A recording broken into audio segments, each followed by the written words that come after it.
Уважаеми съграждани, приемете моята най-сърдечна благодарност за подкрепата и за доверието към мен и коалиция за Свищов. Благодаря на всички жители на общината, които и на тези избори ясно показаха своето отношение към политиката, която следваме, в желанието си да работим за благото на родният град, на родната община.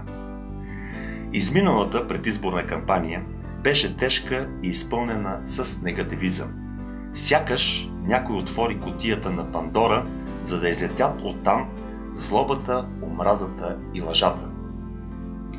Състезаваха се не програми за бъдещето развитие на общината, а тежки думи и неверни обещания. Не съдя никого. Всеки избира своя начин да защитава своите позиции. Аз избрах моята преди 16 години и оставам верен на принципа, че трябва да тръгнеш към хората с уважение и почит, че трябва да можеш да ги гледаш в очите с самочувствие, че не си ги предал, нито измамил. Не си позволих никого да нападам и срещу никого да изричам хулни думи, вярвайки, че трябва и аз, и моят екип да бъдем на нивото на вашите очаквания и критерии за почтенност. Аз знам, че всеки се връща в своя дом, където го очакват близки хора. И те ще страдат, ако техният съпруг, родител е очернен несправедливо. Аз го знам най-добре. Изправям се на балотажа срещу своя опонент, господин Генчо Генчев, уважавайки неговите избори и решения. Заставам пред вас, за да поискам вашата подкрепа, вярвайки, че моите мечти са и вашите мечти.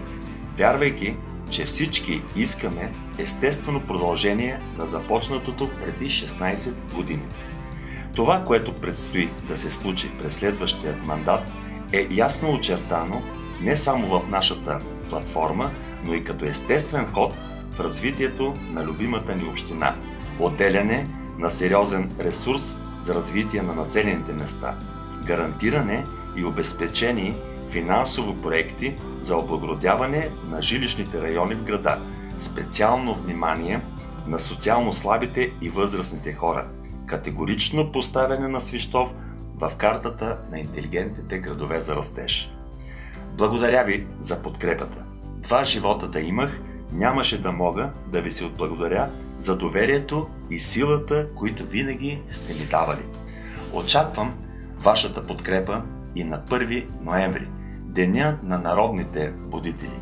Вярвам, че ще гласуваме мъдро, с мисъл, грижа и обич към нашия град, към нашата община. Ние заедно можем.